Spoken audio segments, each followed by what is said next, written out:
Good morning, everybody. Welcome to the North Dallas Plano Career Focus Group. Let me adjust some volumes here. Here we go. All righty. Good morning, everybody. It is November 3rd, 2023. You're with us this afternoon or this morning. Our agenda this morning, we'll start out with success stories. We'll then have everybody put their 30-second reductions in the chat window. For those people who are here in person, we'll allow them to give their 30-second reductions online. We'll then hear about the committee reports, the practice interview team, the interview success workshop, the career tip of the week, and then we will have our main event right around the top of the hour. For those people on Zoom, if you have any questions throughout the presentation, well, just be able to unmute your mic because today we're doing open forum. But if you'd like to start putting your information in the chat window, you're welcome to do so. For those watching on Facebook this morning, if you have any questions, just put those into the comment field. Please note this event is being recorded and is currently live on Facebook. The recording will be on the Career DFW Facebook page and the Career USA YouTube channel for others to view in the future. By participating in this event, you give consent for your name and picture to appear. Please note that any comments you put in the Zoom chat window will not appear in the recording. Well, good morning, everybody. Since 2007, I've been facilitating and leading the North Dallas Plano Career Focus Group. This group's been around since the late 1990s. I took it over in 2007 when the prior leader landed a job. In 2008, I saw a need and created a website called careerdfw.org. In 2012, I launched the second website, careerusa.org, to help those around the United States. I have written a book called What I've Learned About Your Job Search That You May Not Know.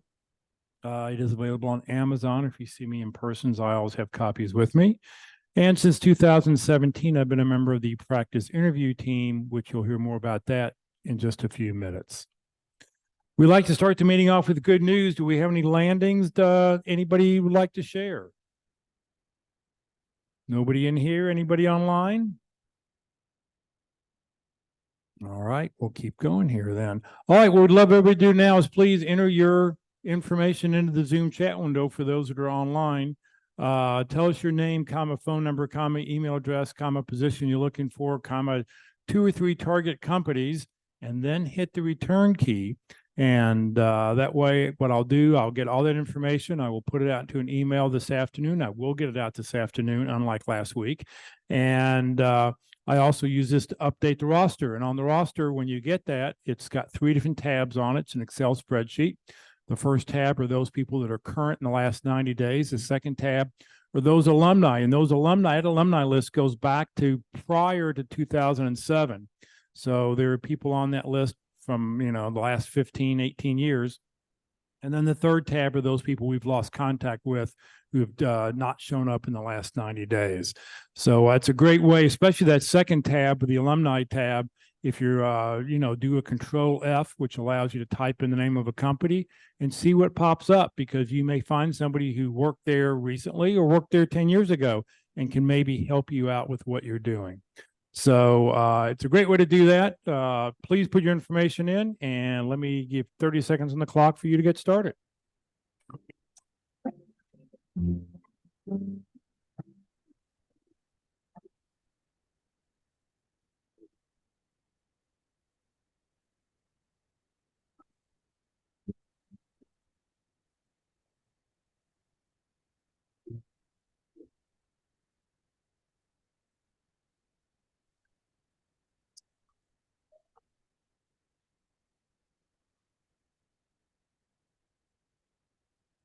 All right, if you're still putting your information in, please please continue to do so. All right, let's see here. Next page. All right, what we're going to do now is we're going to allow everybody who is here in person to give their 30-second introductions. Let me pop them up so you can see them. And there you go. You'll be able to, let's see here. Later, there we go. Okay, so Jim, I guess you got the mic first. Please tell us all about you. Good morning. I'm Jim Parker. I come from a strong technical background, electronics technician in the Coast Guard, followed that with an electrical engineering degree and a master's of science in engineering management. Great communication skills. I've spent most of my career in technical sales and marketing. Inside a company, my ability and experience allows me to work easily across departmental lines to get things done. Externally, I can speak to any business or technology level to make sure my customers understand the value of the products or services that they're getting. I'm looking for a technical management, technical training position in a small to medium-sized company. My name is Jim Parker.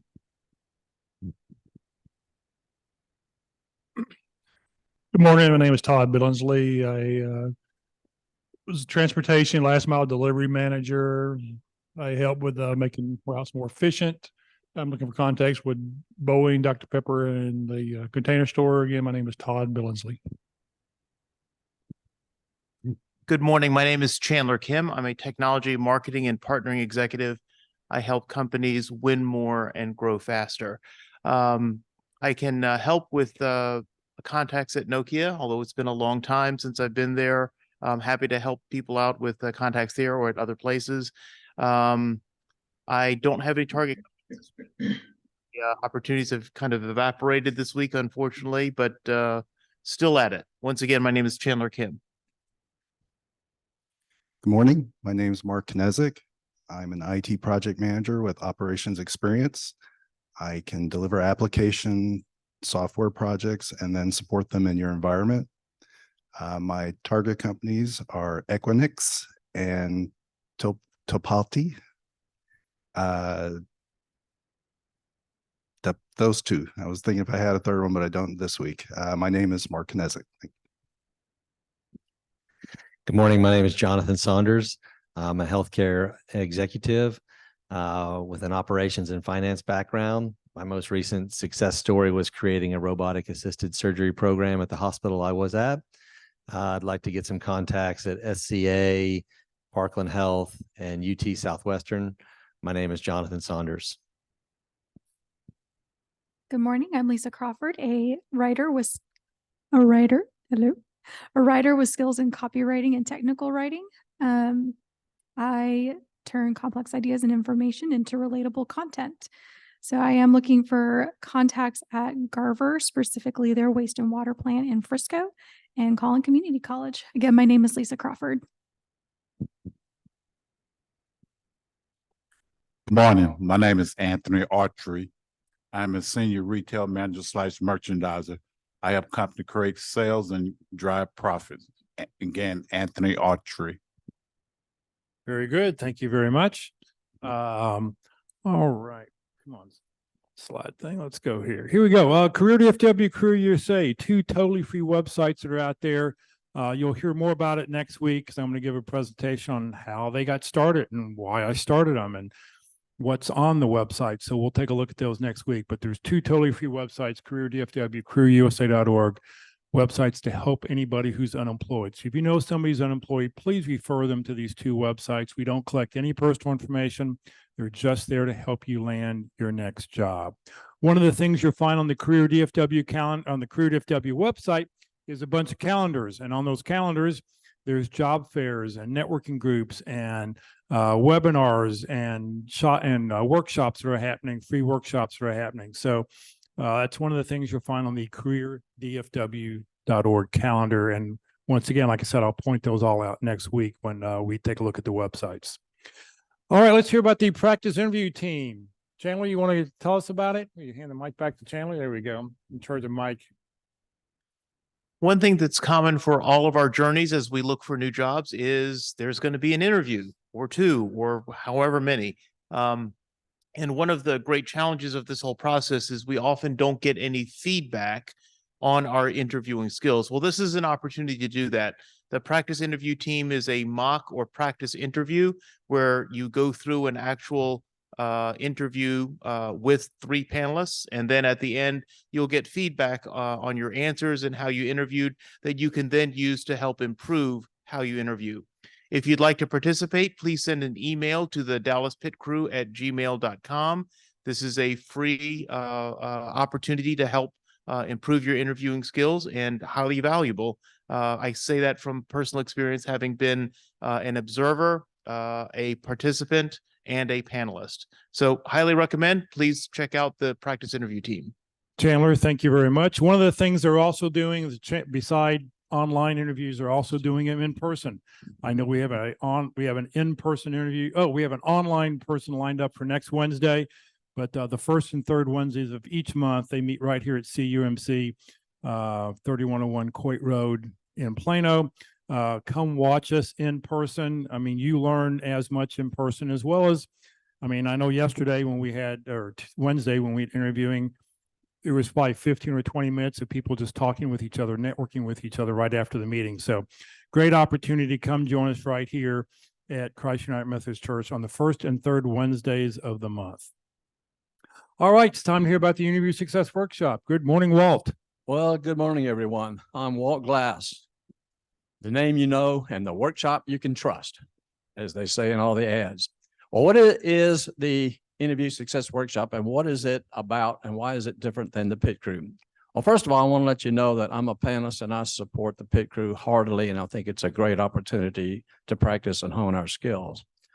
When I looked around and said, what is it that I can do in the job search to help people, I decided that interviewing was the key. We do a lot of extra work. We do a lot of networking. We do resumes and business cards, et cetera. We do all that material, but then we sit down in front of somebody or we sit down in front of our computer, our phone or something and look into a camera and talk. So how do we make a difference from other candidates? What are companies buying? And I came up with a three-legged stool of I am, I do, I help. And I do also includes how we do it, because the I am and how we do it are culture items. Very important, very critical for a successful job search. What you have to do is look me up on LinkedIn and it'll tell you what the details are about the workshop. It's very, very informal. It is not a mock interview. It's a learning interview. So how do we separate ourselves from other candidates? How do we sell? The idea of the workshop is to get us from a responding mindset to a selling mindset. How do we respond with sales in mind? How do we find out what's going on, what's happening, and what they need, and how can we respond to that, and what we can do to show that we are the best candidate for the job? So that QR code on the screen will start an email to me that says, Walt, I'd like to register. Just fill in a couple spaces for a phone number and how you learned about me, and send that off to me, and I'll respond to you and say, here's some availability dates. I usually do it on Tuesdays. It's a 2-hour deal, maximum of 2 people at a time. So I'd love to have you come and participate. This is not a stressful time. This is a learning time. No anxiety. You don't have to squeeze your cheeks. It's just sit down and let's learn. Have fun while we're doing it. So we call it learning without squirming. You know, about interviewing things, I'd love to be the wind beneath your wings. And you ask what price this brings. It really is free with no attached strings. We have a big crowd here, so it's probably really, really loud. All right. Let me turn something off here a second. Let's see here. Okay, it's time to hear about a career tip of the week. There's a brand new career tip of the week on the Career DFW and Career USA websites. Every Saturday afternoon, a new one pops up for the following week.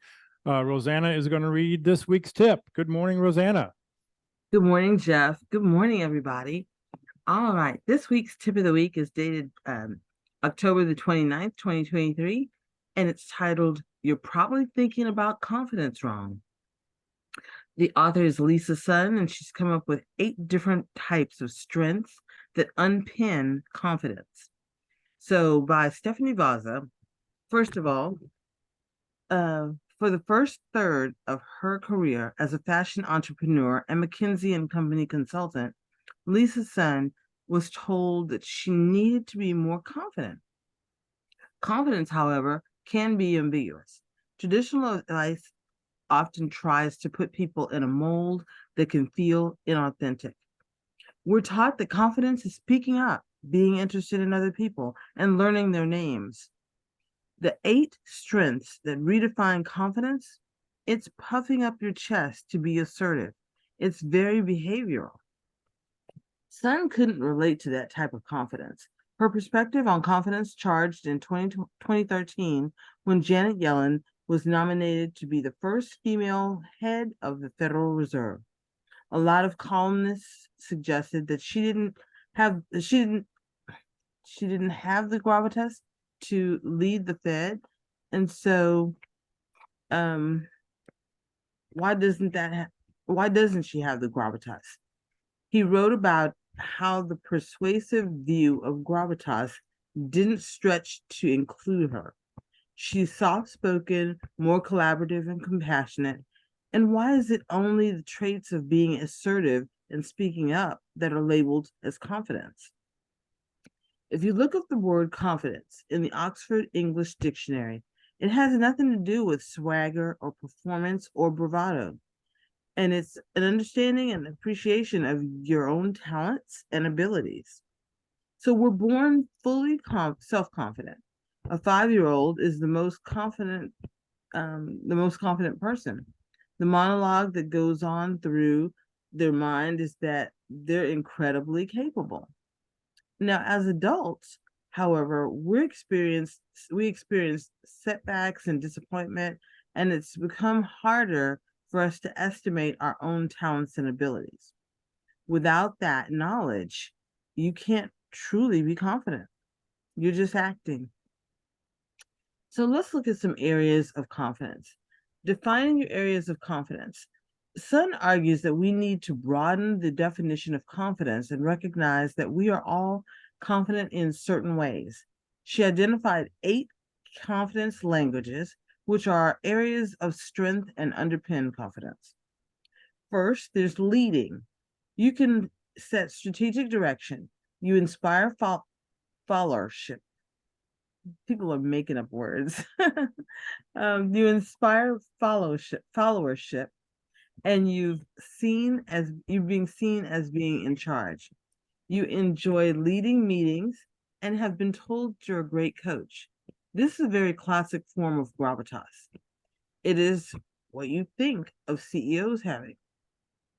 Next, you want to look at performing. This expression of gravitas is public facing.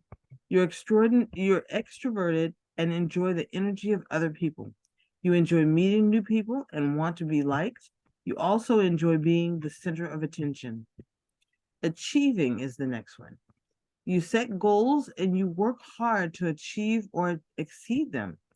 You don't accept failure, and you operate on a level of high quality and high excellence because you believe practice makes perfect. This is a winner's mindset. A lot of the athletes might have this quality. Next, giving. You feel responsible for others' success or happiness. You are highly supportive, nurturing, and cooperative. You enjoy helping others with no expectation of return. You also are a good listener, and people often come to you to vent or for advice. Next, knowing. You are the most well-researched, thoughtful, and often the smartest person in the room. You live by the motto, knowledge is power. When you're building IKEA furniture, you actually read the instruction manual first, and then there are no screws left at the end.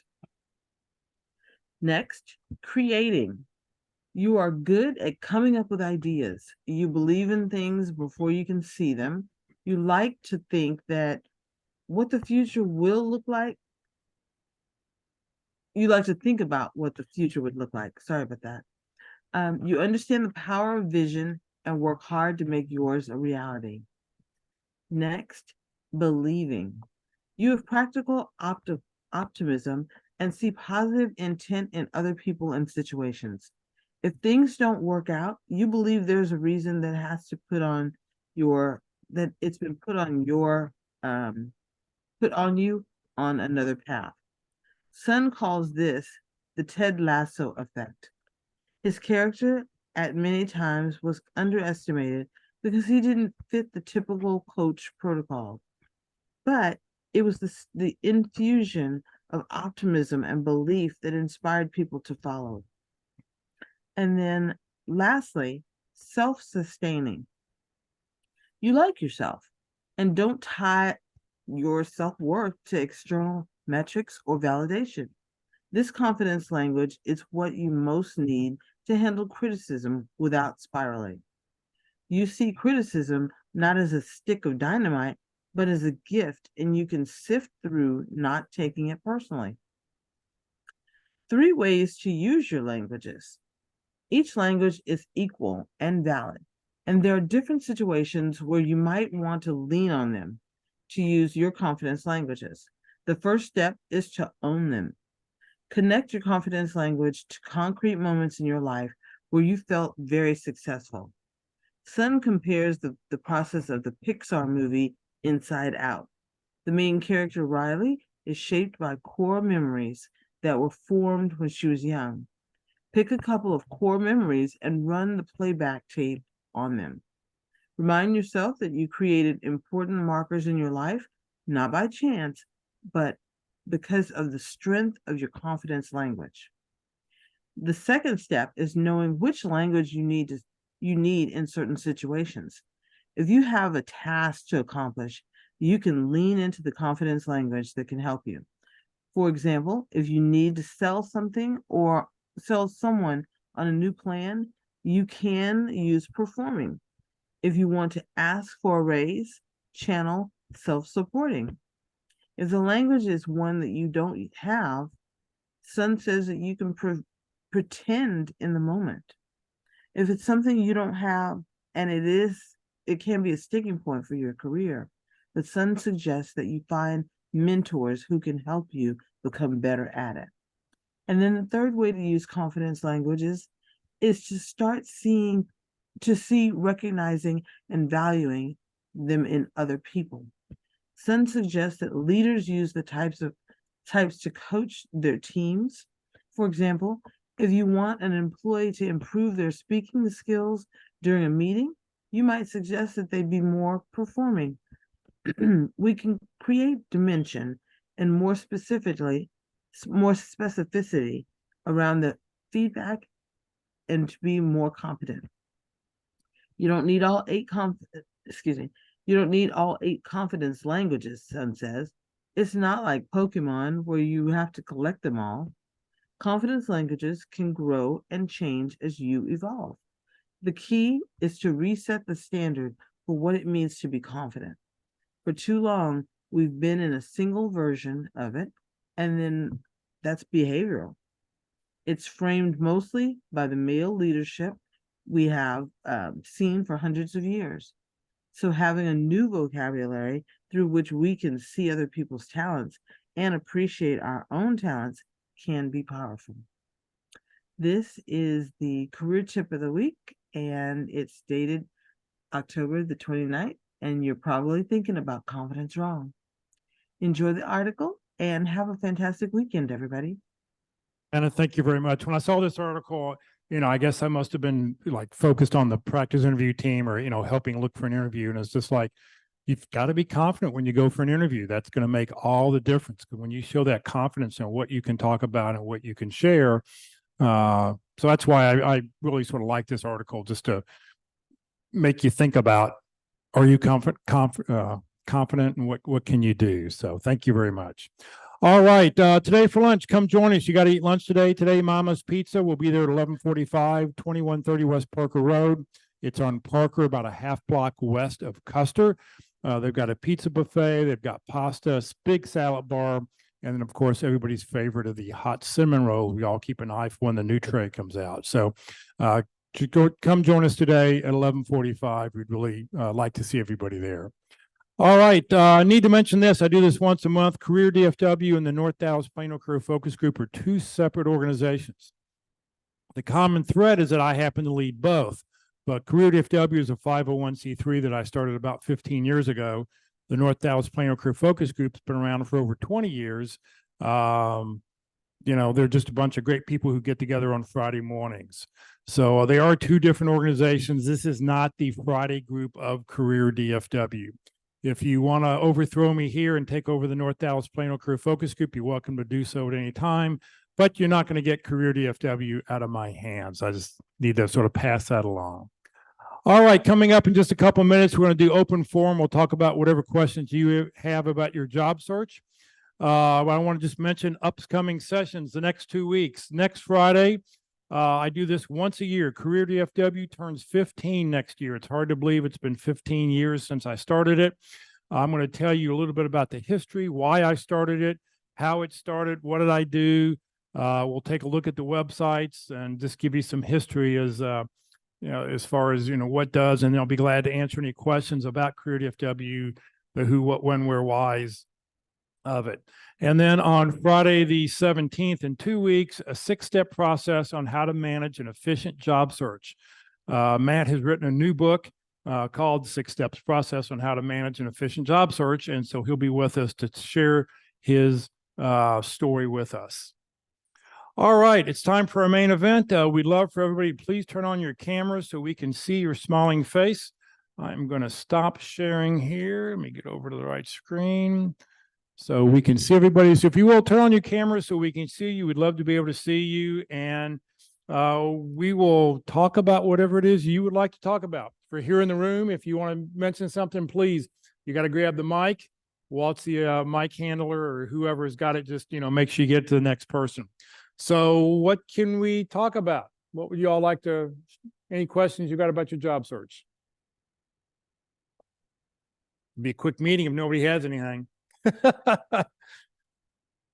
Anybody online? Question you've got? Okay. All right, come on, somebody. Here we go. Be sure to flip it on if it's not. Yeah. One of the questions that I have is once you've either connected with a recruiter from a company that you want to, seek more information or seek a position with, what's the best way to carry on that communication and keep fostering that and keep moving forward so that they have your information and know if something comes up, you might be top of their list. So just how do you further that communication and relationship? Anybody welcome to offer suggestions? How's anybody do it? Anybody online? I just have a comment to make with that. Years ago when I was in job search, I connected with a recruiter. He hooked me up with a couple of job interviews that didn't work out. But I've stayed in contact with him off and on over the last 10 years. Talked to him just yesterday and had a little conversation about non-job search activities that we were both doing, but we hadn't talked in probably a year. But having that communication, just talking to them every now and then, over the years, I would maybe have a job lead or job person that I thought might be useful for him. He's passed a couple of names on to me. It's not an in-depth relationship that we have. It's just something that we open the conversation and just talk about what we're doing a little bit. It's kind of like having a coffee meeting, but we don't go that far. So maintaining the relationship is just really just as simple as picking up the phone and giving them a call, or taking their call when they do call you, and just trying to extend the conversation a little bit beyond the specifics of the job search. But that kind of connection, that kind of conversation really requires the willingness of both people to have that kind of conversation. It's not a conversation you could set up with a lot of people, but you just keep talking and trying and see what happens. Anybody else here? Right, it's not on. The one thing that I've tried is in talking with the recruiter, ask them what are the high priority openings that individual is working at that time, and then try to utilize your network to try to find candidates who may be a fit.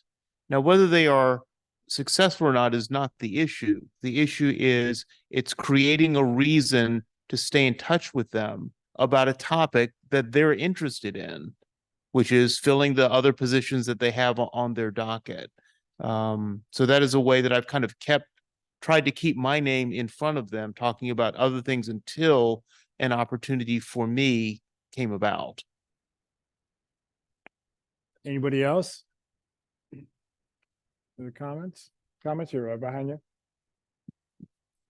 I'd say just on a conversational level, even, You're on. You're good. okay, even if you can reach out to somebody and go, and hey, I heard from somebody else from your company and thought of you. How's it going with you? Or read this article about a company where you had sent me a lead prior to, and it brought you to mind. How are you doing? What's going on as well? So you can, again, trying to engage them and also provide some service towards them as far as letting them know you're still available or you have leads.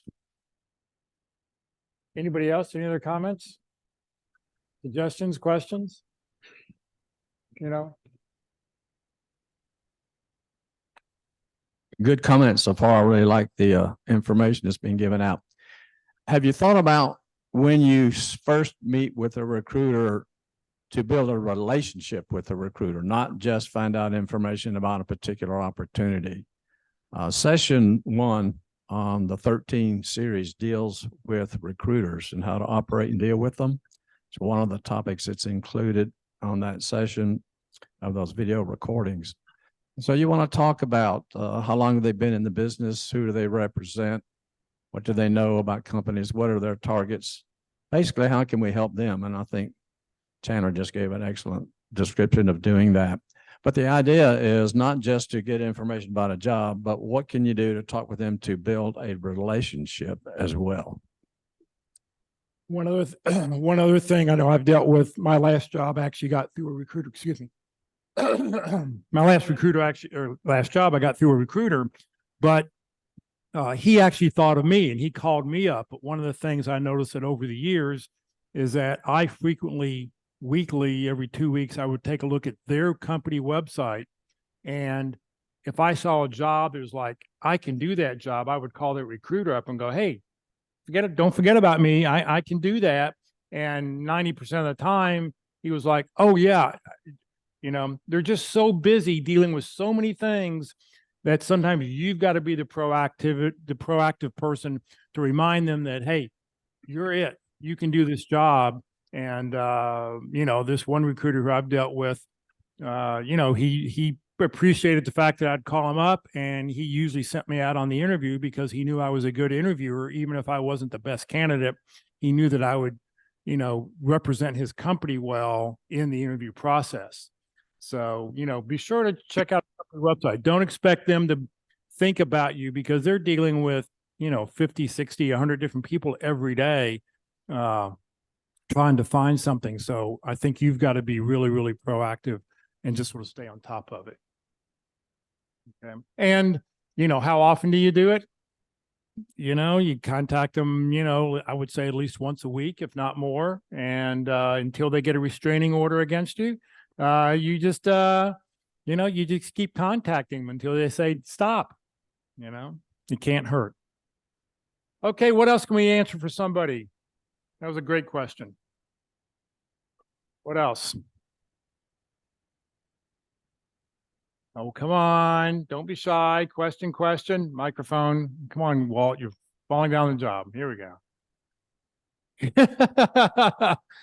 This isn't so much a question as before this started, we were talking about a video interview, especially a panel interview. And where look, do you have across the top, down the sides? Does anybody out in the audience have any opinions on that or issues with that? Okay. So when you're doing a video interview, especially for those watching online, where do you look at when you're answering the question? Where are you looking at? You know, how do you do that? Anybody in here? All right. Well, one of the things I will send out this afternoon, if I remember, is that I have little smiley faces, and I put that little smiley face right by the camera. Or in one case, on my PC at home, I actually cut a hole out for the nose, and I put it right over the lens. So that reminds me where to look at and reminds me where to smile at. So I'll, you know, even on a laptop. So this is my little laptop one that know where to look at everything. But, it just reminds you, I think that when you're answering a question, you have got to look at the camera. When they're asking a question, you may be able to look down, jot down a few notes, and I would let them know, I hope you don't mind, I'm just taking some notes. That's why I'm, not looking, directly at the camera. But when you're answering a question, you've got to look directly at the camera. Forget about the faces that are on the screen, because it'll be sort of distracting. Because I know if I looked at the different, people who are on the screen right now, I'm not looking at the camera, and you can tell. So I highly recommend the smiley face. I'll be sure to send that out this afternoon. And there are a bunch of different sizes, and you can take it and shrink it down, make it fit, but print them out, stick it right by your camera. I think that is the way to go. Any other comments, suggestions? Yeah, Jeff, on that, I was just going to comment on something I've seen a lot or fairly frequently in meetings and things. People will have the camera in front of them, but their screen, I suppose it is, will be off to the side. I'm not quite sure how that's working. Maybe that's a separate camera or something, but the camera will be straight on to them, and they will be looking off to the side or maybe even up. And that's very distracting, even when they're talking. So they'll be talking, maybe it's because they're talking to the screen, because usually I look at the person on the small screen. You can look at the person, and it's not that different from the camera. But sometimes that can be very distracting, especially if it's in an interview. It kind of gives you a wild and crazy look. Right. And I think that's probably very common with, if you happen to have two different screens. I know I have two screens. I'm using two of them right now.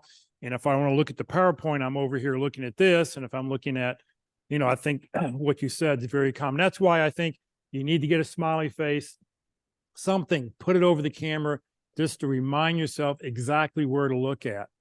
And then the other thing about cameras are, make sure that the camera is about eye level. You don't want to be looking down. You don't want to be looking way up. I've seen some people, their cameras seem to be mounted way up high, and you're sort of looking up high.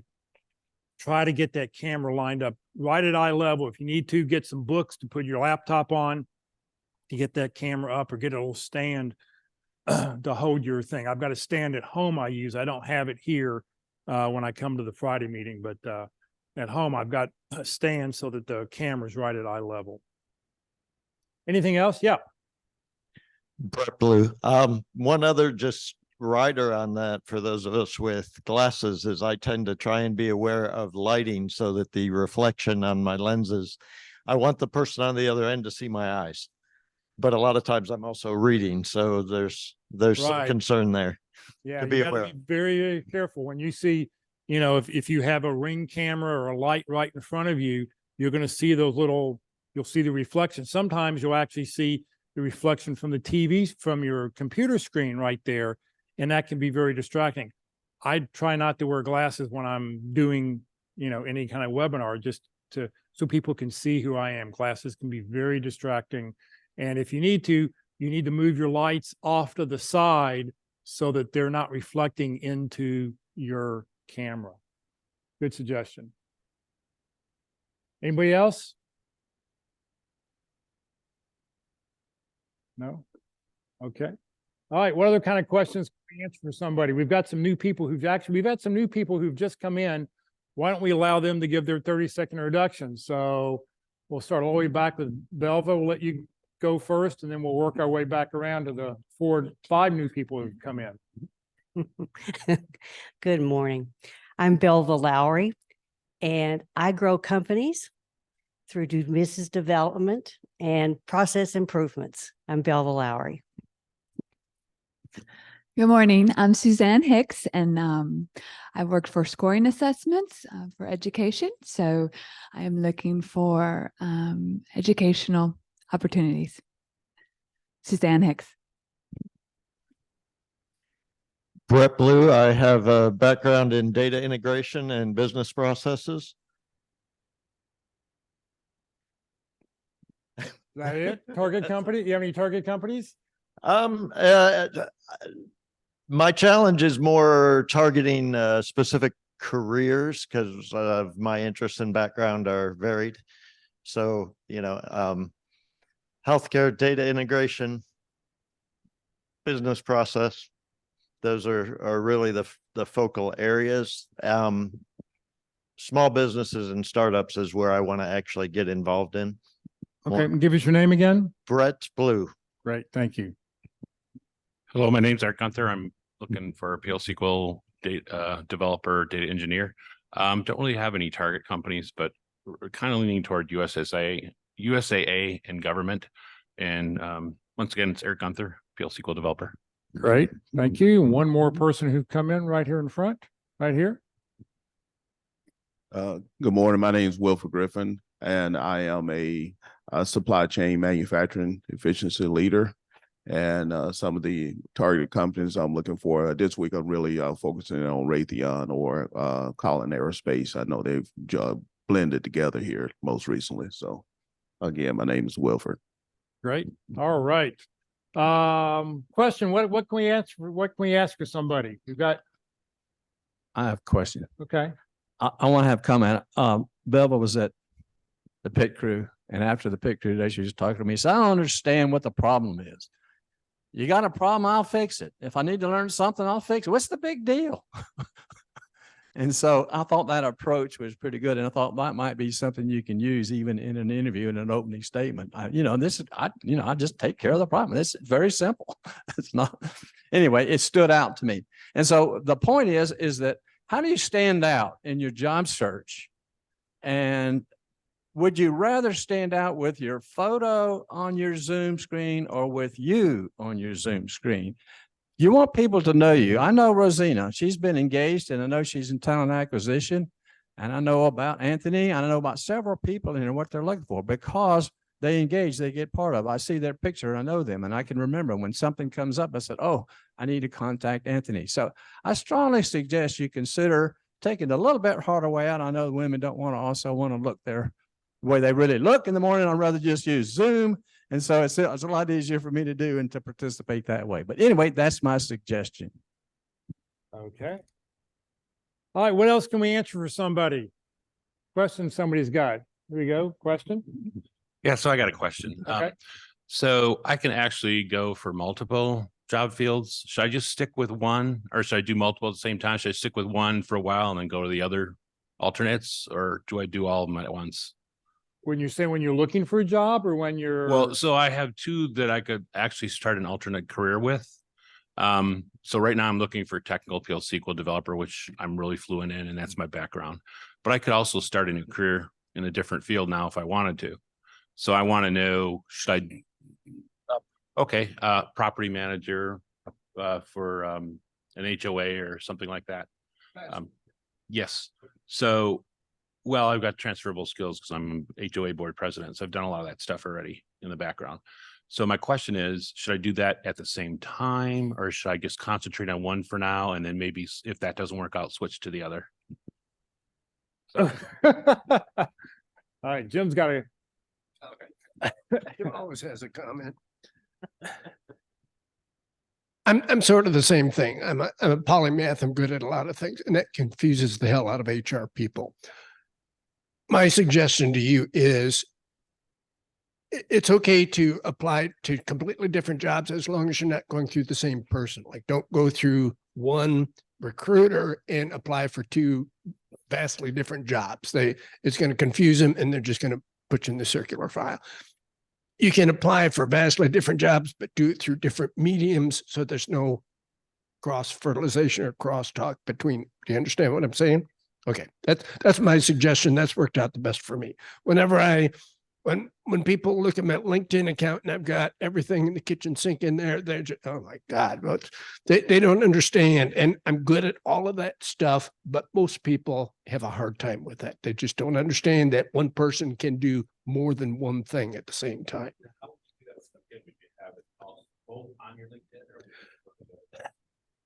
If you're really trying hard to get into, you mentioned SQL. If that's your number one priority, then your LinkedIn profile and your resume should focus on that, and just do little 4As in the other, put some bait out, chum, and see if you get any nibbles.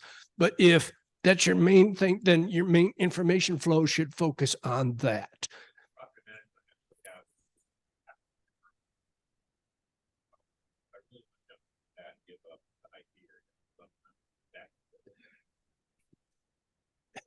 And that back and forth is what's going to cause you trouble. And I'm speaking from experience, because I can do a lot of things and I like doing a lot. It's not like, oh, my heart's in this. It's like, I've been an engineer. I love being an engineer. I love being a project manager. I love being a product manager. I love doing sales. And people have a hard time. And I've got lots of experience. And it's not like a half-inch depth of experience. I've got lots of experience and lots of star stories in all of those areas, but that confuses the hell out of people. And I think on your LinkedIn profile, it's okay to put your property management stuff, to put your HOA stuff. You list all that stuff on there. I know for me personally, I sort of list everything, but when I send the resume in, I've got different resumes. I've been a bookkeeper, an accounting person. I've worked for a private family doing bookkeeping.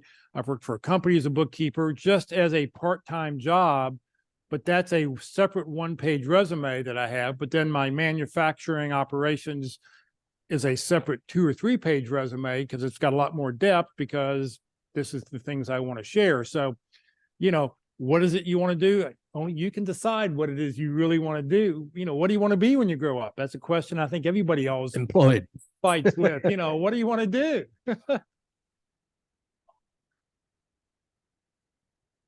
It's snow in the water. As board?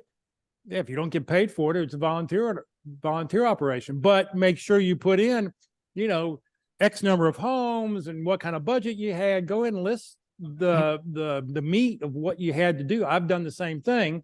I was the treasurer of my board for a couple of years, and I was dealing with a $350,000 a year budget. So, it's a matter of just give them the details, and that way they can see you're not hiding anything, but yet you're saying you've got the experience, and here's how I had the experience. And, you're going to give them a different resume for everything you do.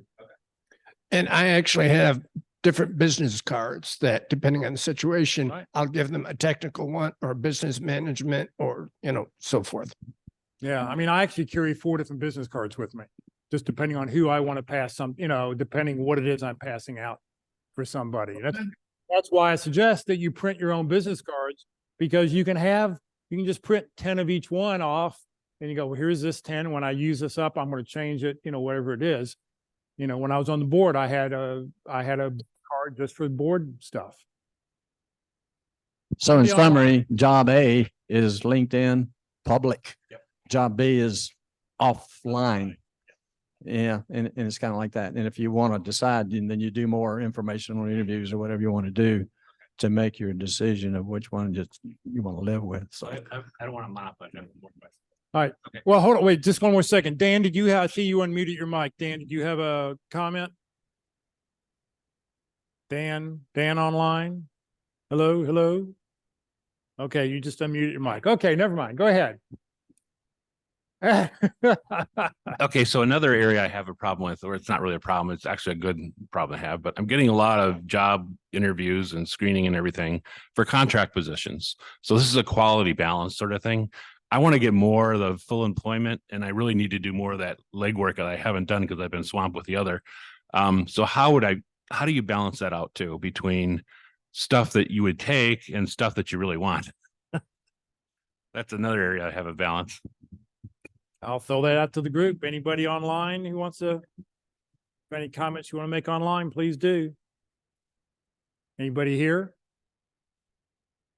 How do you balance it? Don't knock the contract rules. So yeah, I know in my industry, starting out contract or doing temporary contracts is pretty normal. So that's something that I kind of have to be open to. So I would look at trends in your industry and see if it's a similar case. But also sometimes those contract roles can turn into full-time hire roles. Yes. So be looking and it may not necessarily do that, but always be looking for those kinds of opportunities and be open to them. So again, I don't know your industry very well, so I don't know if, maybe they're just starting out with contract roles to kind of try people out and then see how they work. I know. Okay, so with 50-50,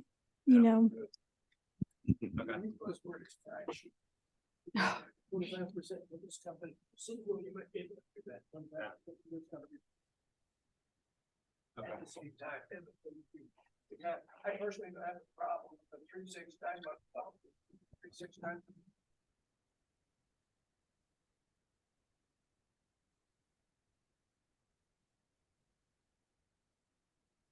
Right, right. The thing Jim was just mentioning, you probably didn't get online, is he was talking about fractional, being a fractional employee where you work, maybe 2 days for one company, 2 days for another company, a day for the third company, as you're mixing and doing different jobs going there. That's another possibility. I don't have any statistics, but it's kind of well known that a lot more work is contract today, and it's increasing with the companies, and Toyota particularly heavily uses contractors in its business. Comments online, Glenn, you unmuted your mic? I was just going to say that the contracts frequently are relatively short. I mean, you can get relatively short contracts. I mean, I think you've done it, Jeff. I know other people have 2 months to 6 months at a time. Sometimes 2 or 3 months is the length of the contract, because they can be very specific thing to do, and reasonably, pretty well paid, even though you do have to, adjust it and keep up with, make sure you handle everything, get yourself well covered. But if you need the money, it can be a source of short-term income for a short-term 2 or 3 month job. A friend in another group who has done lots of contract work will sometimes have 3 in a year. But he's looking for full-time work. He was even talking the other day that he was hired on to do a contract, and for 2.5 months they didn't do anything but pay him. And then they said, well, we don't need you anymore. So the contract ended. So he worked for 2.5 months. He got paid for 2.5 months for not doing anything. So and then nice work if you can get it. And on the other hand, we've had a member of this group who got a contract job at State Farm just when they were opening up the office here, and his contract was for 3 years. That's a full-time job, but yet it was a contract job. He was flying back and forth once a month, whatever. But so you never know what's going to turn into what. So what I'm seeing is most of them are 12 to 18 months, which is good, is a good long stretch. It's just I don't want to be in the job market again, is what my reluctance is. Yeah, but think about it. Think of the talents now. Think of what you've learned being in this job market now. I mean, next time when your contract's about to end, at least you know what you need to do. You're not like you've been a 20-year employee and then you get let go and you go, I don't know. How do I put together a resume? How do I interview? How do I network? And I think that's the important thing of, you've got to just continue your networking throughout the whole process. Just because you have a job, don't stop going to your professional meetings. Don't stop going to other organizations and places that you can meet people, and keep up your contacts, because that's going to be, when you do get back in the market, or even when you're still working, you never know what else is going to come your way, because people will think about who you are.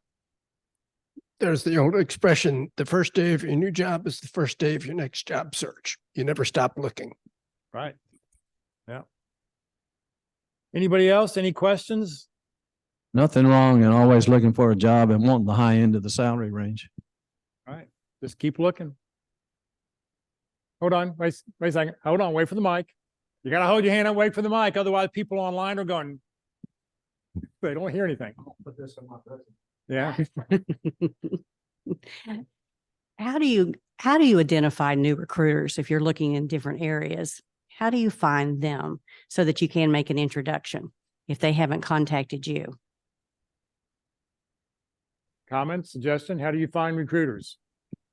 Here we go.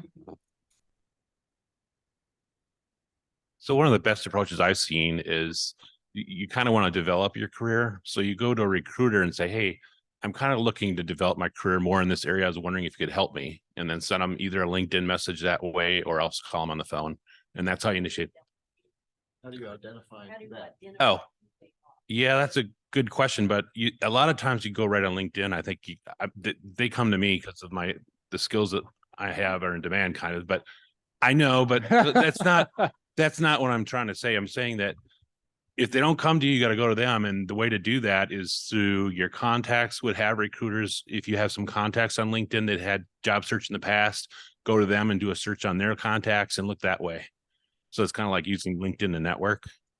Do you have a lot of contacts on LinkedIn? Or if that's not possible, then another thing you could do is go to job fairs and just when you walk up to the booth, say, hey, I'm just looking to expand my career in another area. This is what do you see the skills I could take on my resume? And they'll give you the feedback because they're more than willing to help you out. That's how I do it. You know, I think the whole point is, you know, in your case, you can help anybody do anything. It's just a matter of you want to solve problems. But you have to have target companies. And if you're relying on recruiters, here are the statistics. 5 to 10% of jobs are found online, Glassdoor, Yahoo, I mean, wherever the job boards are. 10 to 15% of jobs are found using a recruiter. 75 to 80% of jobs are found networking. How can I find a target company? Once I find a target company, look for the recruiters in that company, look for employees in that company that you know, and then network your way in until you can find that job. And when you're talking to people, you're always asking for advice and contacts. I need help. I'm looking. You're never asking for a job. Even if you know they happen to have a job open, you don't say that you have a job. You don't say, well, I saw you have a job opening, or, you know, I've applied for this job. I'm just looking for advice and contacts. I'm just trying to figure out, do I want to work for your company? And tell me what you like about your company and what role would you like to have in this company, and just build that rapport. Because once you build that rapport and then you keep that contact up, that's how you're going to get your next, that's what's going to lead to your next job, because you just never know where it's going to come from.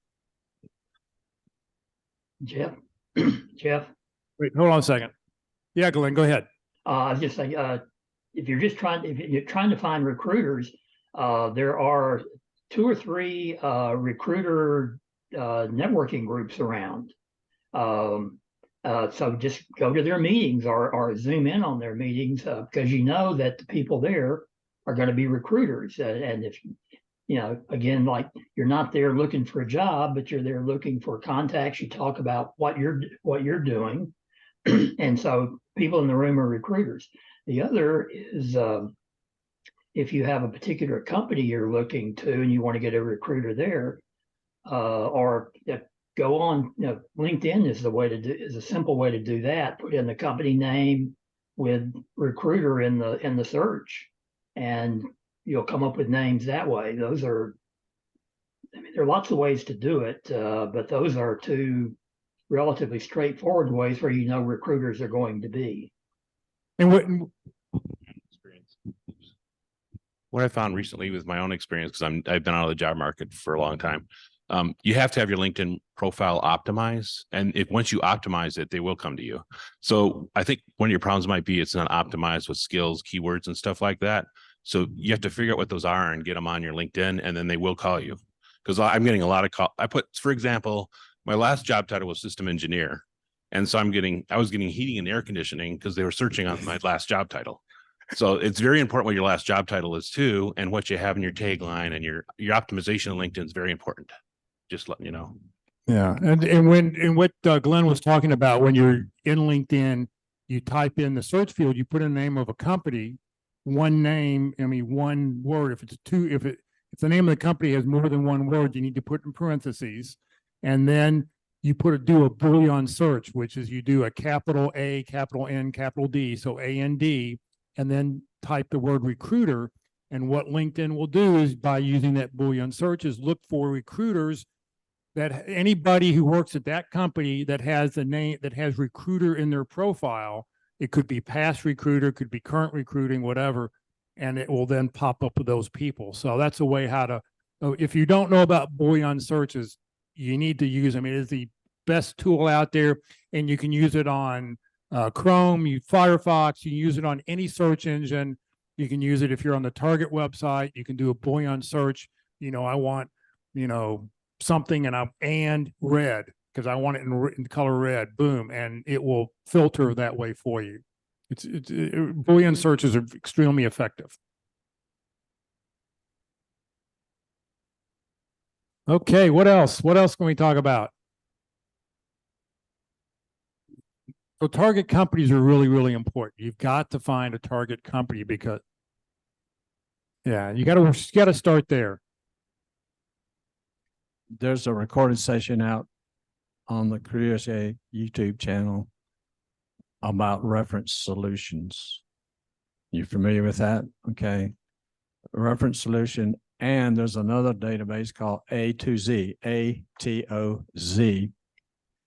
Check with your reference librarian. If you have a library card, you can access this database at no charge via the library's webpage, because they have tons of databases that are out there, and figure out how to use that and navigate that. Once you've learned how to navigate and use that, one of the nice things it does. At Careers USA, success Sorry. I'm trying to find them. Anyway, once if you can put in one sample target company, at the bottom of the page comes up a list of all their competitors. And so they're also on the list of target companies, and you can start using that. You can get an NAICS code. You can search for NAICS code in any particular area because it has geographical parameters, and it'll bring up companies within that. You can even search within 25 miles of your house. I mean, there's a lot of different ways you can search and use that in finding those companies. Reference solutions. Go to your library or call your library, see if they have the A2Z or the reference solutions databases. If you have a library card, then you can go to the website. You have to figure out how to navigate. Every library has a different way of finding their databases, but when you figure that out. But there is a recorded session. And so if you go, this is a YouTube channel, the Career USA YouTube channel. So not careers, don't put the S in there because that's what popped over that other thing. So Career USA YouTube channel. I've got 556 videos there. If you go to the North Dallas Plano group, don't click on the video, but come down here. It says view full playlist. And let's see here. Let me move this out of the way. And let's see here. So here are all the different topics we've had. Let me know if you happen to see it as you're scrolling down. Recruiters, Chat GPT.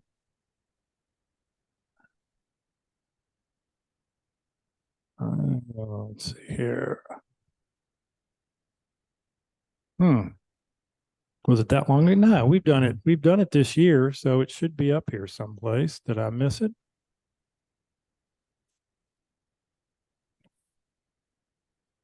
Yeah, that's just what I'm thinking here. Let's see. Clifton Strikes. I don't see it. I know it's here someplace. Mike Ray gives that presentation. He works out at the South Lake Focus Group area as well. And he gives that presentation. So it's out there, and it comes up fairly often that it's available. Transforming, where do you fit? I know I've recorded it because he actually uses it. Reference solutions. Here we go. So here's one back. You can go to May 13th, 2022. Reference solutions, identifying research target companies. 5/13/22. Video number 61 on the list. I think there's more current. I'm sure there's a more current one because I know he's done it this year once. I don't have my list at home. I keep a list of all the different titles, but yeah, I thought we did too. Yeah. Yeah, I don't know. Maybe for some reason the recording. Mike Ray and Pete Hernandez are the two people who are doing it. So, yeah, but there's all that stuff is, it's all up there. You can go back, and once you watch the video and you get an idea, get your library card because your library offers reference solution. I can get to it right here if you want. I mean, We can go to it right now if you want to go take a look. Let's see here. Southway. Mike was a member of an accountability group, and I gave him the group one day a kind of an outline on how to use Reference USA, and he says you ought to make a presentation on that. And I said, why don't you? All right, hold on. Let me move this. Let me move some stuff around here so we can see Dallas Public Library. And if I log in, let's see if I can Let's just log think in that's up too. correctly. So she's, Oh, no. Got to have my library card, which I keep on my keychain. I don't want you all to see my number. All right. Well, but if you go in the library here, then you click on here, databases. And when you click on databases, come down here and here we go. So scroll down, reference solutions. Right here, reference solutions, formerly. Yeah.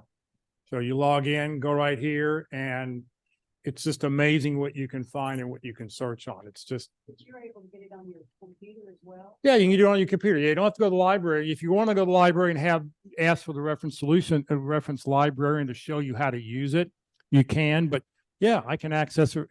If you live in the city of Dallas, I can. I think Plano offers it too through their library. I happen to have a Dallas Public Library card. A bunch of libraries offer it. If they don't have this one, let's see if they have A to Z on here. They don't show A to Z, but A to Z is the exact same database.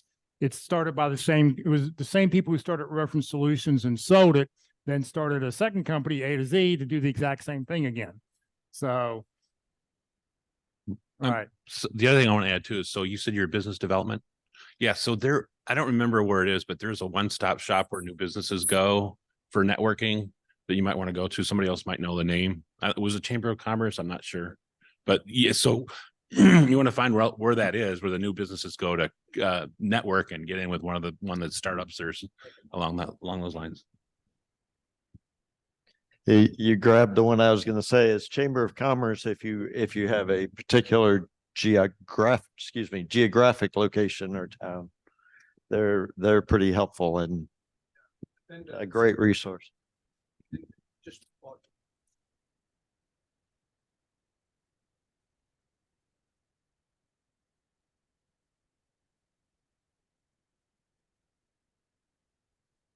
Right.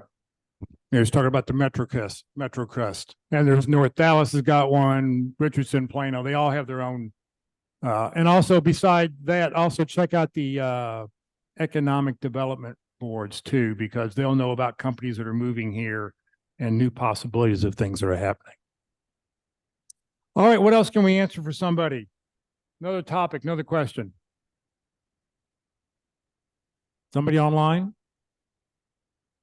Oh, here we go. So just want to, this is Jonathan Saunders. Want to just talk about the theory or the thought process related to when you're unemployed, putting a current position on LinkedIn so that you can have that final box checked with LinkedIn as a current position, even though you don't have one, and what that needs to look like, what the theory is about that, and how that's might have been received if someone used that by, recruiters or companies when they see that. All right, comments, suggestions, what to do. I'll show you an example here online. Somebody from this group has actually done it. So the question is, how do you show a current job? If you don't have a current job, what do you put? So you just have, your last job ended in September of 2023. Okay. So here's an example of what you can do. Let me share the screen. Give me a second here, share screen. All right, so here's something that Kim's done. He's been part of this group. He's not with us today, but so he's got a bunch of great words here as far as telling people who he is, what he's done. If you don't know about this little icon right here is that if you have a hard to pronounce name, you can actually record your voice. Let's listen and hear what his is. I'm Kim Jones, an accomplished B2B marketing leader in cloud communications technologies. So it was designed for those people who have a hard to pronounce name so you could hear their pronunciation. Kim's taking it one step further to promote himself and who he is, okay? Which is really great. He just added that because they didn't have that on there a couple of weeks ago. All right, so he's saying here who he is. If you notice here, look what he's got up here for this is the most current company he currently has. He's got a phone number and an email address. Why is that happening? Well, if we go down to his current job, it says that he's a vice president of marketing, director of marketing, and marketing manager. He's got 3 different job titles here that he would be interested in. For the company name, he listed his phone number and email address, and he tells people he's looking for a full-time job. So he's been unemployed since May of 2023. He's been out for 7 months. So this shows at a current job, but then underneath here, he's explaining who he is, saying a few bullet points. You know, I think all you really need is like 3 or 4 bullet points. He's got a few more here than you got. But what he does now, he doesn't have results on here. And personally, I think you should have results. What did you do resulting in and a result? I think that's really important to do that. But then this is where passion is. This is what he wants to do. How can I help you and your company grow? So when he does get a job, he'll just hide this one and it'll be gone. He'll have his next job listed there. But this gets him a current job. This gets you moved up in the rankings. So it's something easy to do. You don't have to be quite as involved here. He used to have something different back when I did a presentation a couple of weeks ago when I was in Orlando, and I used Kim's profile to show it. He had something else listed there instead of the company name. But this tells people, how can I help you? You know, and he could, you know, it's a current job, and then he's put in all these skills, and this is a great way to add more keywords, and keywords are how you're going to be found. So if you don't have a current job, I sort of recommend, here's a good template to follow. And you don't need to have, you know, 5 or 6 things, you know, 3 or 4 things, you know, and how can I help your company? Let's talk. I'm open to new opportunities. Putting it on there. So his name is Kim Jones. If you're trying to, I love, he's got a nice little background photo. I mean, he's spent some time on LinkedIn. I think this is from Canva. So just simple, tells people who he is. You know, the one thing I would add, if you look at my profile, mine actually has my phone number and my email address built into that banner. Okay, we go right here, open to work. Well, that's when you tell people. So right down here, we show details here. I'm gonna go to my profile because I can edit it. View profile. Okay, so here I've actually put my phone number and email address up here. So if somebody, you know, I don't get a lot of spam phone calls. Okay, it hasn't been bad. If you don't want to put your phone number, get a Google Voice number. Google Voice numbers for free. And then your Google Voice will then roll over to your cell phone. So open to work. See, I don't have the banner on it, but if I go to open to work, I can edit it. You can pick up to 5 job titles, pick 5 job titles. Also, the other key here is make sure that the job titles you put in your saying here are job titles that actually exist. Okay, you wouldn't want to put chief people person or manufacturing management, because no job description is looking for a manufacturing management. They're looking for a manufacturing manager. So make sure you've got the correct job titles listed there. Let me go back here, open to work. So I picked 5 job titles: on-site, hybrid, remote. You can pick locations, which is nice. If you want remote locations, you can do that too immediately. I'll start immediately if somebody wants to pay me. Full-time, part-time, contract, temporary, I could do whatever.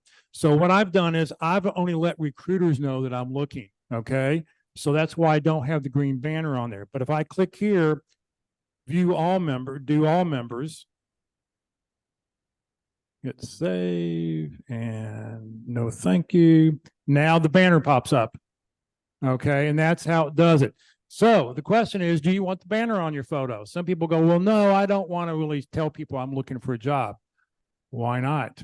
Okay, less than 50% of recruiters pay LinkedIn for the recruiting package, so they would never see you if you only opened it to recruiters. Now, if you're currently working and you don't want your current boss to know that you're looking for a job, yeah, then you only let recruiters know. But if you're out looking and you're unemployed right now, open it up to everybody, because the benefit of this is you don't know what contact, like I got an email yesterday where I got a note from LinkedIn that 234 people have looked at my profile in the last week. Well, they don't know that I'm open to work because I don't have that banner on there. Now that I have it on there, you never know what contact who saw that banner, who happened to pop in. Oh, I didn't know Jeff's looking for work. Oh, we worked together 10 years ago when we were, whatever. I'm going to call them up, or I'm just going to call them up, and because I'm going to make contacts, I'm doing networking time. So let everybody know if you're looking, let them all know, put the banner on there. Okay. So it can be on there, cannot be on there. That's up to you.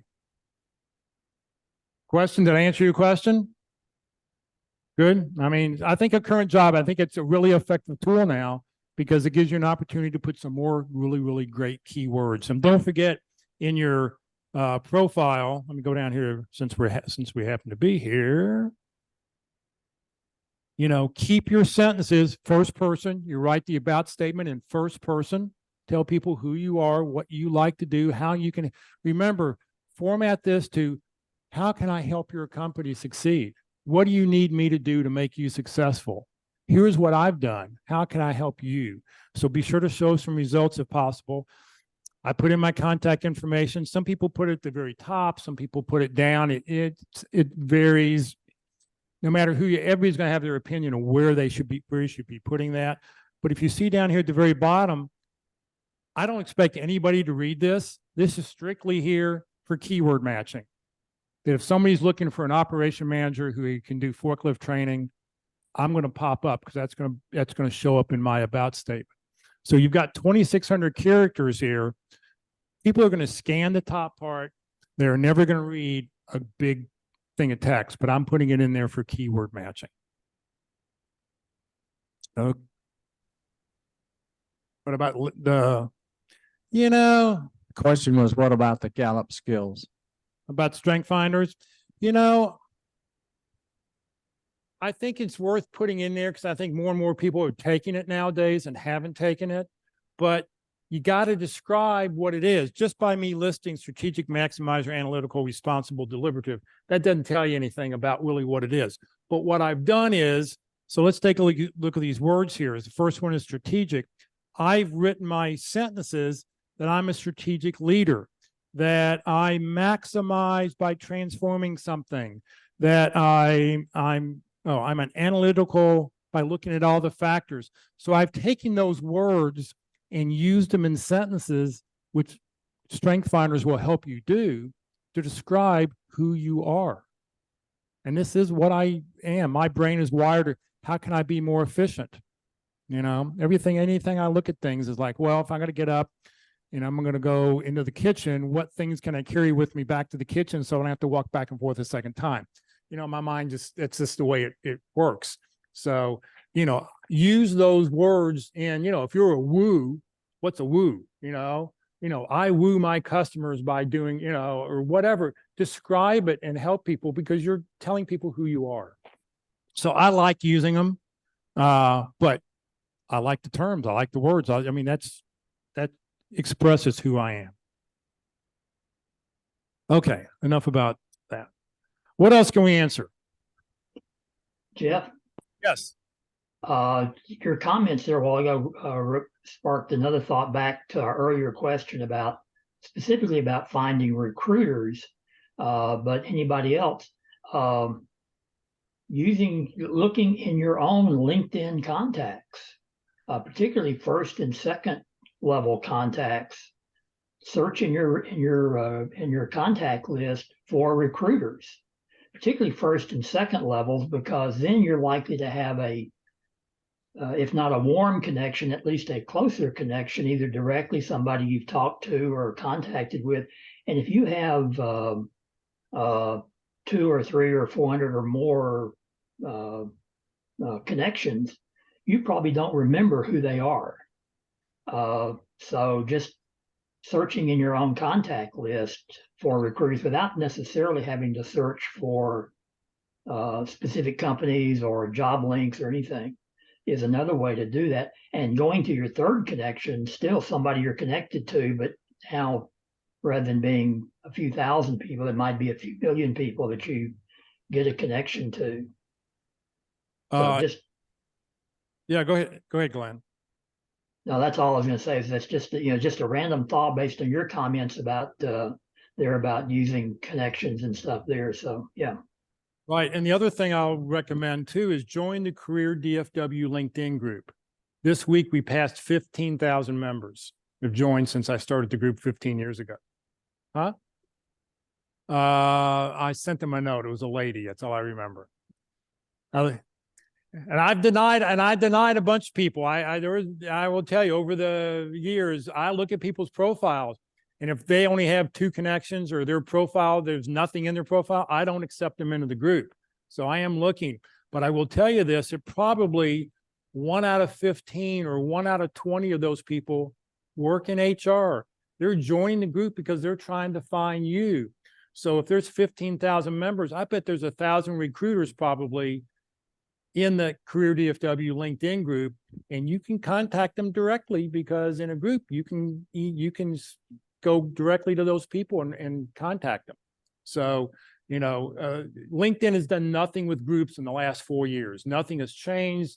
They demoted us off to this little sub menu, but sometimes there's a few groups. If you find those groups that have several thousand members, it's worth joining because you'll find some good things. So if you're looking for recruiters, go to the career, check it out.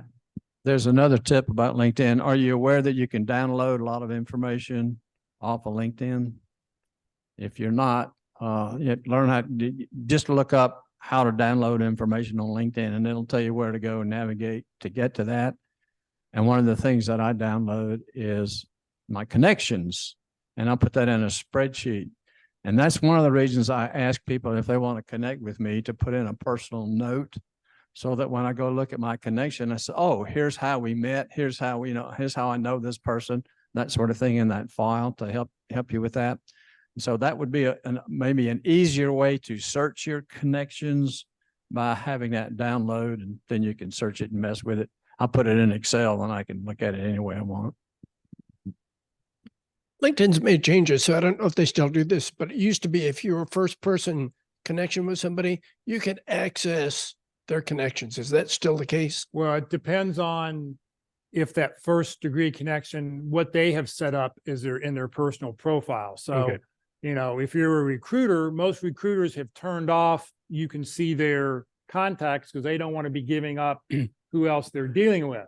But in my case, mine's open. And so if you connect with me, And the you say average this is person, it's somebody- probably open. So when you get these connection requests with 2 contacts, they're trying to access your connections. That's Right. the main reason they're doing that. Yeah. Nope. What else? Something else can we answer? Oh, I like this. We've gotten to some good topics.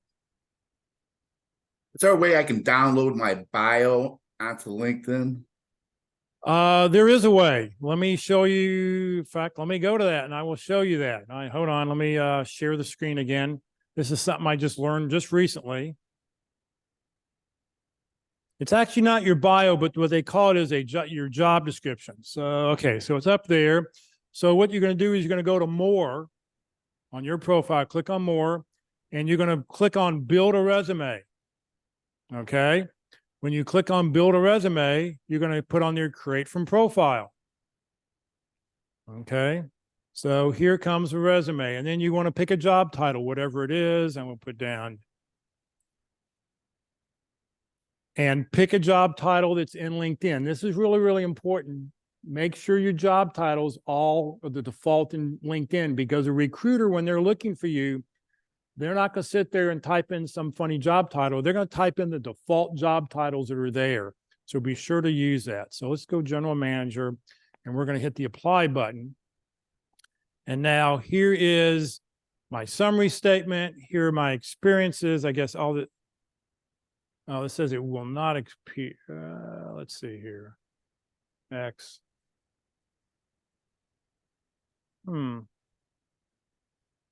I thought these things would appear. There's probably an option there to make this happen.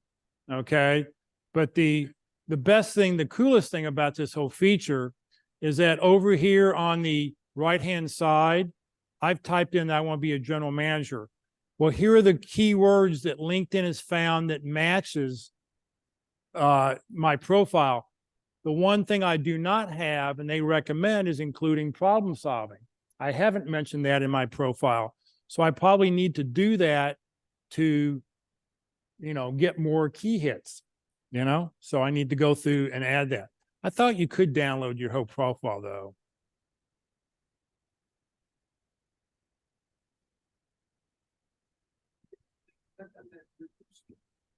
Yeah. We don't know your question.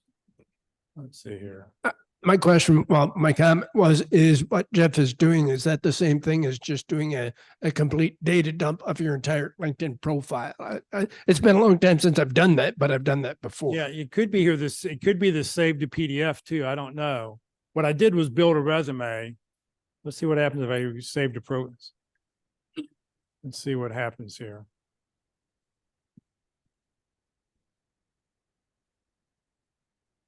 Oh yeah, so here's everything. Wow. That gets you everything in a PDF file, which, if you wanted to, what you could then do is you could just highlight it all, copy it, put it into a Word file, and then you could edit it, manipulate it however you want. It's also handy to do that periodically in case something happens to your profile. You get locked out, you have a hard copy that you can refer back to. Right. Thanks. Or if you make changes and you decide you want to go back to what it was before. Right. If you're gonna do old things, yeah, makes a good idea. All right, what else can we answer? We've talked a lot of LinkedIn stuff. It's good. What else? What else? Anybody online? Steve, why don't you tell us who you are? We'll go around to those people online. We'll let them give their 30-second introduction so we can hear who you are. Okay. Well, I'm retired but I still come to this meeting because there's lots of interesting presentations that Jeff sets up.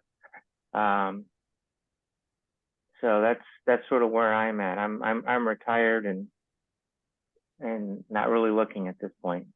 Okay, Steve, thank you very much. Glenn, you want to tell us who you are?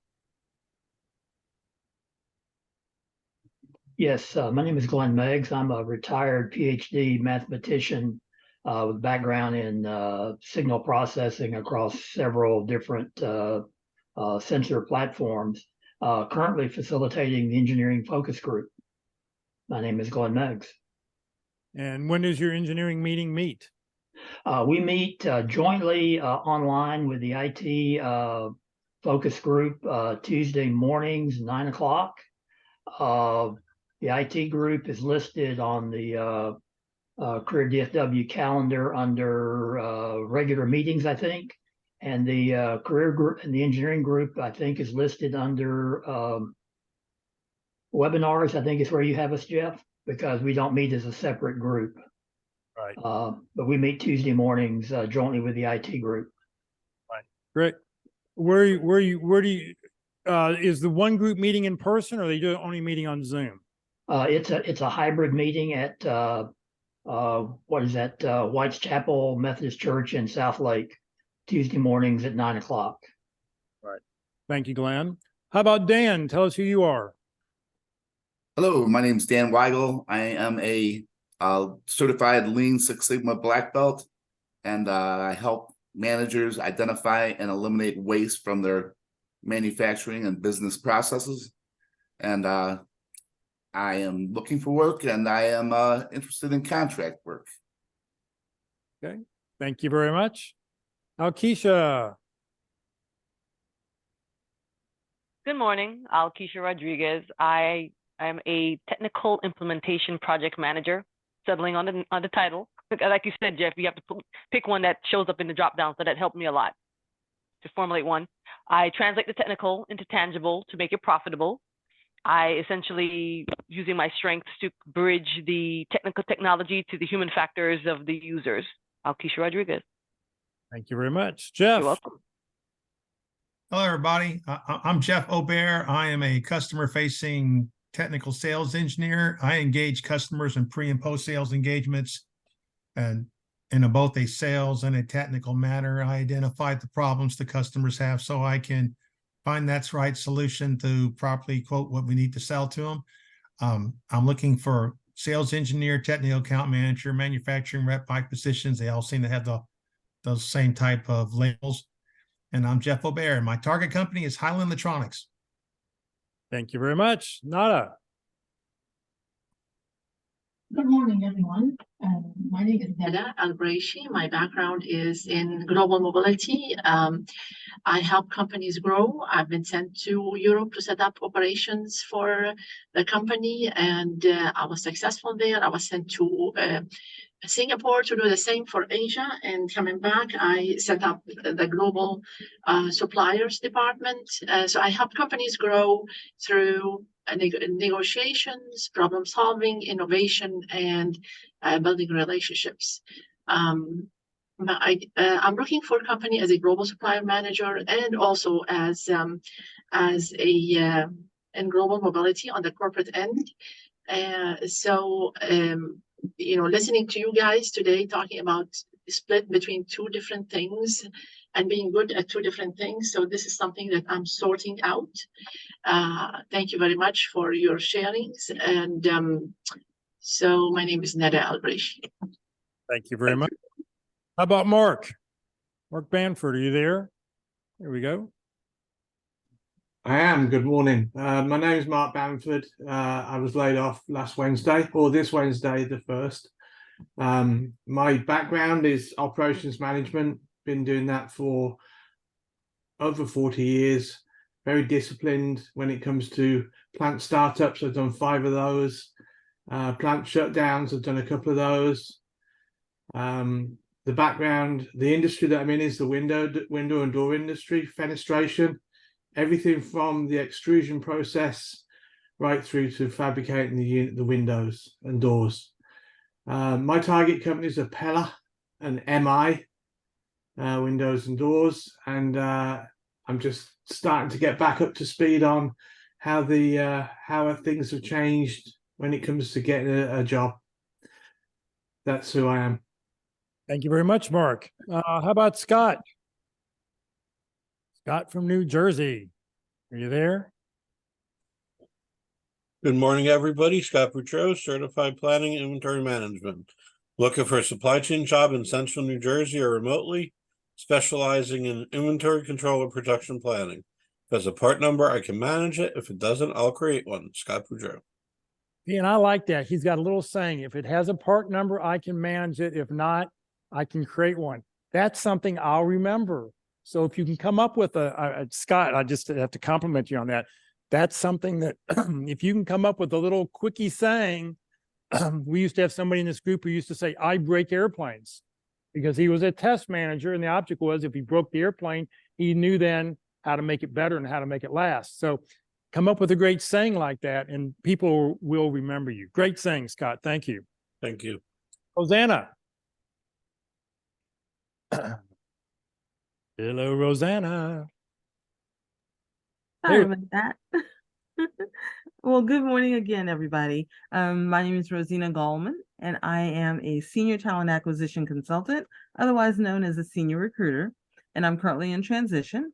I'm open to any industry at the moment. I've worked several industries already, and right now I'm either looking for a senior talent acquisition role or possibly to transition into higher education, into the career management centers or career services centers for students on our local college or university campuses. Some of my target companies right now are, if I'm staying in recruiting, it would be Deloitte, Delta Dental, MetLife, Cigna.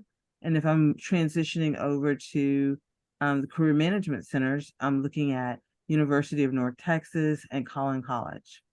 Again, my name is Rosina Gallman and Senior Talent Acquisition Consultant. Thank you very much. And Pamela.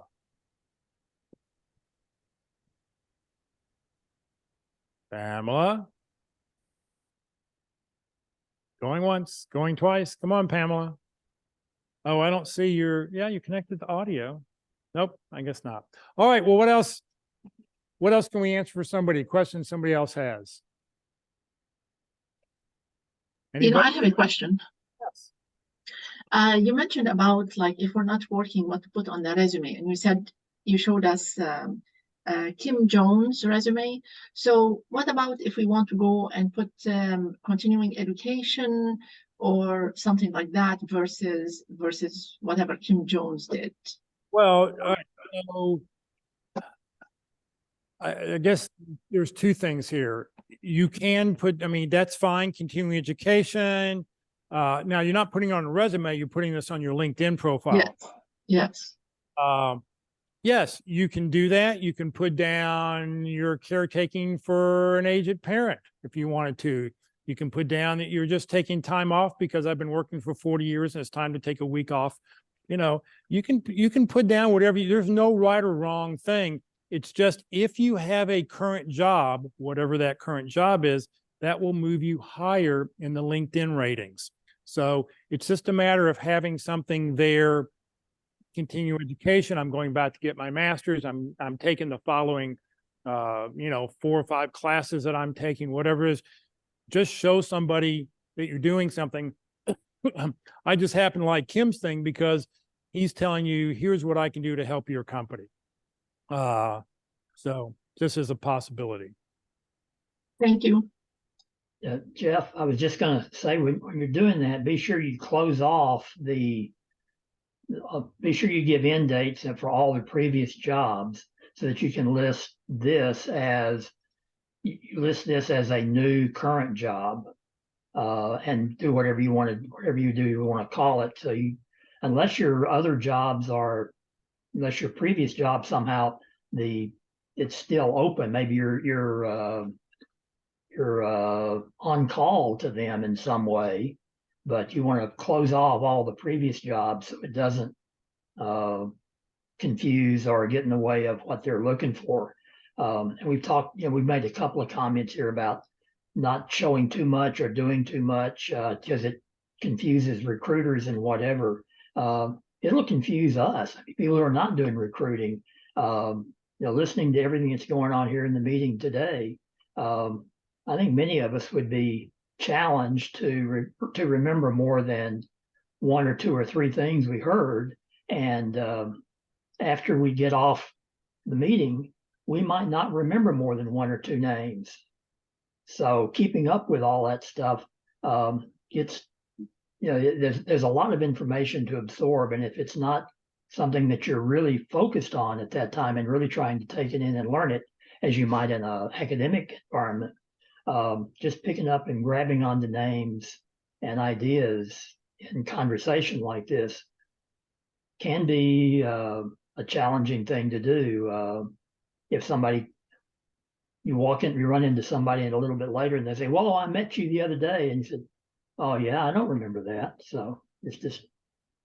Well, and that's one of the reasons I put out that email I'll put out this afternoon with everybody's contact information. So as long as you put your stuff on the chat for those who are online and for everybody here in person, I'll take those little white slips of paper and I'll put an email with your target companies, your phone number. And that way, if you see somebody else on there, please feel free to reach out to them and contact them.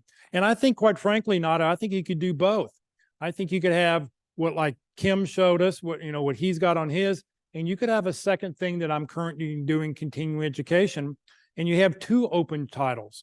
But what Glenn mentioned, is making sure you have your old ones closed off. How long do you leave? This is for Mark and everybody else who's out there.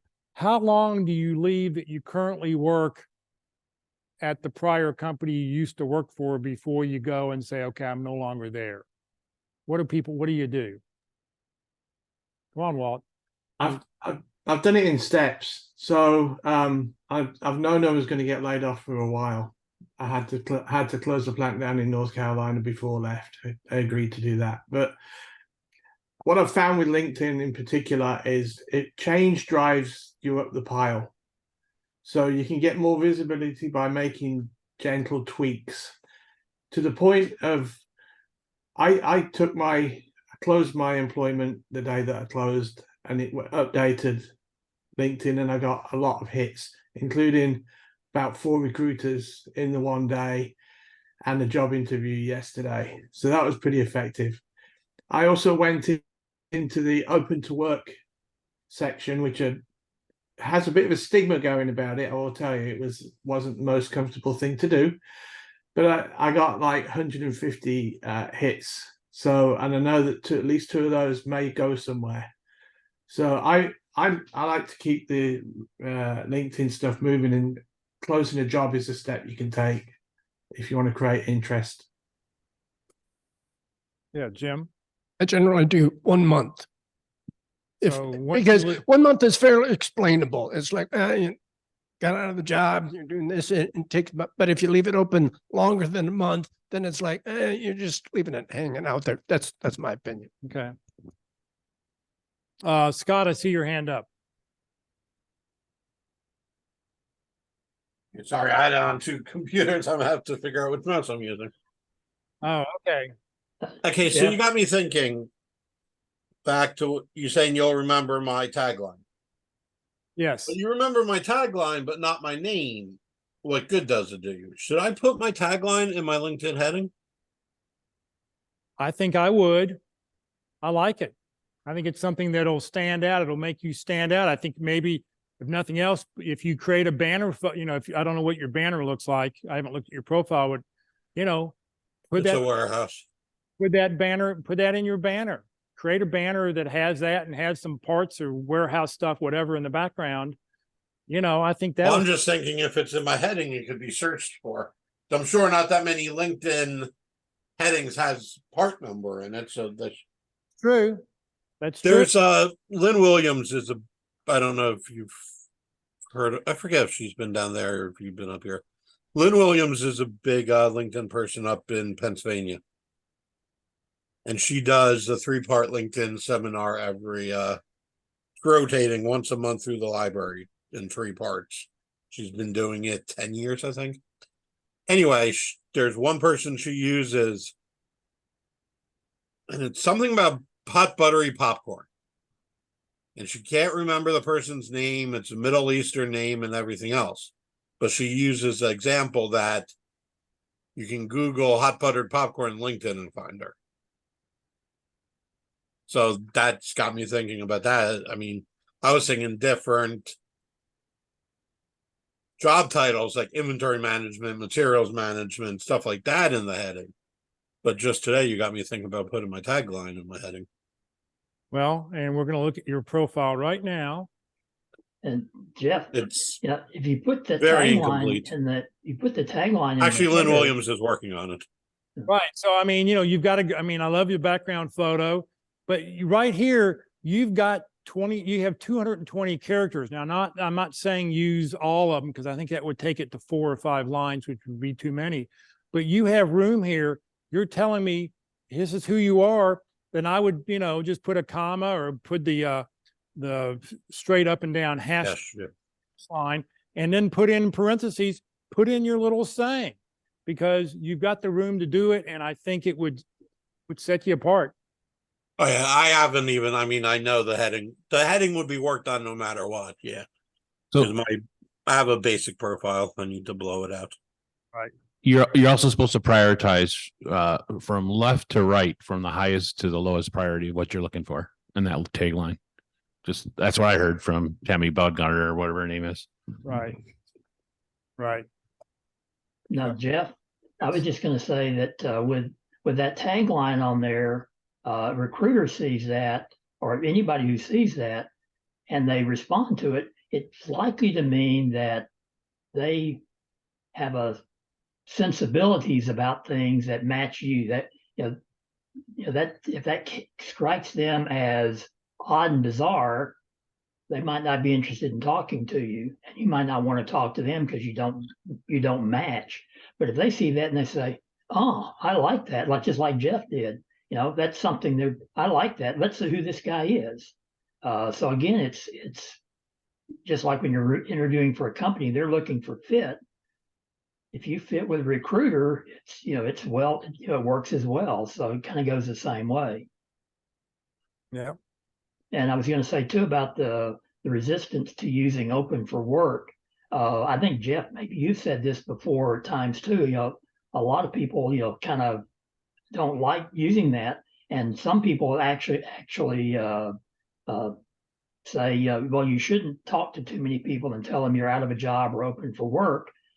But that basically just means that they haven't been out of a job yet. They haven't had to look for a job. And if you're talking to recruiters are always looking for jobs. Who changes jobs more often than a recruiter? Seems like every time you talk to a recruiter, that sometimes they're working for different companies. So, being open for work or actually being out of a job is, there's no failure there. It's just the event of the day. And if somebody hasn't done that in a while or has forgotten about it, they've just not been there. Mark, you have your hand up again. I do. That's actually good information, by the way, regarding the way it makes people feel. The question that I have, having been out of the job market for a long, long time, and coming back into it, wanting to know in the old days, and I know that's a terrible cliche to use, but years and years ago, if you were out of a job for more than 6 months, you were considered unemployable. Has that perspective changed now, or is that still in place? I think instead of somebody in here is shaking their head and they're going like this, yes and no. I think it's more a matter of if you're in your 50s and 60s, you're going to have a tougher time getting a job than you were if you're in your 30s and 40s. I think the 6 month, if you have the right skills and talents and you network your way in, you're going to be found and people are going to hire you for who you are.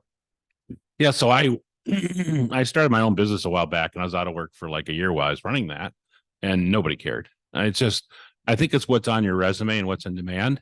And not only that, but with the internet now, you can take online courses. So if you don't have your skills are current, you can buy an online course for 30, 40 bucks and take it online and then put that on your resume saying, hey, I took this course. And they also have mentored courses too with projects that are pretty cool. But Coursera is a really good website. And so is Udemy. If you're looking for tech, I don't know if you're in tech, but Coursera actually offers university courses you can take online at home, which is really cool.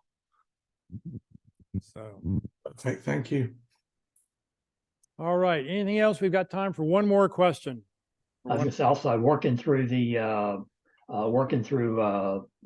ticket here in Texas, going through work in Texas to get hooked up with one of the training programs somewhere. You have to do a little bit of work to get hooked up with those, but that's possible there. I know several people have done that. A lot of people do that, and it can be a really useful way to expand job skills in a strongly supportive educational environment. Right. All right. Well, I think we had some great topics here. Let's just move on here, sort of wrap up the day. Next week, you'll get to hear from me talking about Career DFW turning 15 and give you a little bit of history about it. We'll point out some things we'll take a look at both the websites and just give you some basic things. If you've got any questions about why I started it, who I started it, hopefully I'll answer all those questions for you next Friday. If you've not put your introductions into the chat window, please do so. For those people on Facebook, if you want to put your name and contact information in the chat window, I will delete it immediately after the meeting. I just want to copy it so we can get you onto the roster, and you'll get an email you'll get our email this afternoon. That'll be great.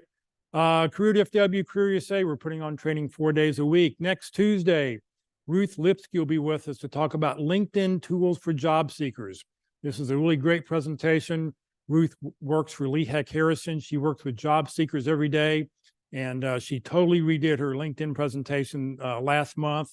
So this will be the second time she's been giving it. So please join us Tuesday, 1 p.m. Next Wednesday, the practice interview team you'll be able to watch an actual practice interview. It will be online. You will be able to watch it on Zoom only. And there will be no recording after the event. We only record the interview for the interviewee. So if you'd like to join us next Wednesday, 1 o'clock Central. And then next Thursday, being the second Thursday of the month, we'll talk all about networking. You know, networking is just getting out. And that's what we've talked about here. How do you get out and network and make contacts? We have a different speaker who talks about it. We'll share that with you next Thursday. This session has been recorded. You will be able to see it on the Career DFW Facebook page or the Career USA YouTube channel. On the Career USA YouTube channel, as we showed a little bit earlier, click on Playlist, and then at the very bottom, click on View Full Playlist, and then up will come a list of all the different dates and topics, and you can just scroll down and find whatever you want. Just remember that any of the topics, that if you're in the North Dallas Plano speaker playlist, that all of our speakers start about 25 to 30 minutes into the video. Join us today at Mama's Pizza, 11:45, coming up in about 20 minutes. Come join us, Mama's Pizza, 2130 West Parker Road, Plano, Texas. Pizza buffet, pasta, salad bar, hot cinnamon rolls. So thank you for joining us, everybody. Thank you. Have a great weekend, and we look forward to seeing you either at lunch or later this week.